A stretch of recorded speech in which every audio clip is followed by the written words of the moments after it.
বৃদ্ধ মানুষটি রক্তের রিপোর্ট হাতে নিয়ে ঘরে ঢুকে একটু ক্রুদ্ধস্বরে বলে ফেলেছিলেন, জিভটা একটু সামলাও। এ মাসের রক্ত পরীক্ষায় তোমার খেয়ে না খেয়ে দুটো টেস্টেই তোমার সুগার বেড়ে গিয়েছে।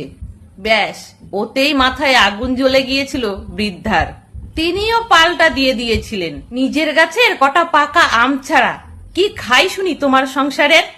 তাই জিভের নোলা বলছো যে? কাদো কাদো সুরে তিনি বলেই চলেছেন, বেশ করব, খাবো, খেয়েই মরবো, তোমাকে ভাবতে হবে না।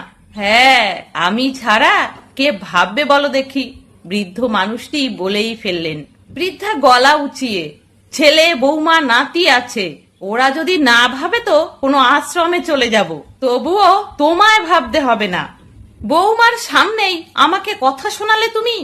পরিস্থিতি আরো উত্তপ্ত হওয়ার আগেই এবার বৌমা রেফারির ভূমিকায় অবতীর্ণ হলেন। শাশুড়ির পক্ষ নিয়ে শ্বশুর মশাইকে রাগ দেখিয়ে কপট চুপ করিয়ে পাশের ঘরে গিয়ে বসালেন। তিনি বলতে গেলেন এক, আর হয়ে গেল উল্টো।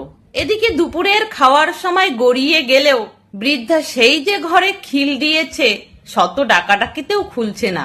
বৌমা দুবার ব্যর্থ হয়ে শ্বশুর মশাইকে পাঠালেন রাগ ভাঙাতে। ততক্ষণে নিজের কৃতকর্মে বৃদ্ধ অনুতপ্ত। অতটাও প্রতিক্রিয়া না দেখালেই ভালো হতো, এটাই ভাবছেন তিনি। দরজার বাইরে থেকেই তিনি বললেন, তোমাকে আঘাত করার জন্য আমি বলতে চাইনি কিছু। জীবনের এতগুলো বছর একসঙ্গে কাটিয়ে দিলাম, কাজের তাগিদে বাইরে বাইরেই কাটালাম। ছেলে মেয়েদের মানুষ করা, তাদের পড়াশুনো, তাদের রোগ জ্বালা, সমস্ত কিছু তুমি একা হাতেই সামলেছ। আমি শুধু অর্থের যোগান দিয়েই দায় সেরেছি। কোনোদিনও তোমার শরীরের খবর নিইনি, কারণ জ্বর জ্বালা তুমি কাউকেই বুঝতে দাওনি। বা বলা ভালো, আমিও জানতে চাইনি কখনো যে তোমার শরীর ভালো আছে কি না।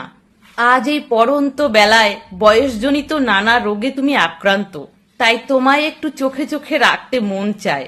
যেভাবে তুমি এতদিন এই সংসারটাকে ধরে রেখেছ, ঠিক সেইভাবে। আর সত্যি কথা বলতে, যদি বলতে হয় তাহলে বলি, আমি তোমার আগে মারা গেলে তুমি সইতে পারবে, কিন্তু তুমি আমার আগে মারা গেলে আমি নিজেকে সামলাতে পারবো না। ছেলে বৌমা নাতিদের উপর পূর্ণ আস্থা রেখেই বলছি। শুধু তো থাকা খাওয়া নয়, আরো অনেক ব্যাপার থাকে, সেটা শুধু তোমার সাথেই শেয়ার করা যায়, বুঝলে? আর জেদ ধরে থেকো না, খেয়ে নাও, খালি পেটে আরো সুগার বেড়ে যাবে যে। কথাগুলো বলার পর মুখ ঘুরানো মাত্রই তিনি দেখতে পেলেন বৌমার চোখ চিকচিক করছে। তার সাথে চোখাচোখি হতেই বৌমা মুখ নামিয়ে রান্নাঘরে ঢুকে গেল খাবার আয়োজন করতে।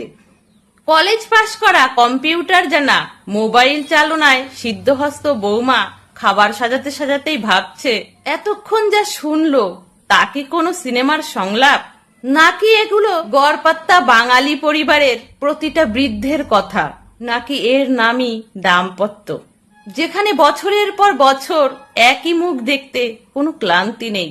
সংসারটা আমার বলে একে অপরের উপর দোষারোপ করার পালা নেই। ঝগড়া আছে, মান অভিমান আছে, কিন্তু আত্মসুখে সুখী হওয়ার জন্য বছর ঘুরতে না ঘুরতেই ডিভোর্সের গল্প নেই।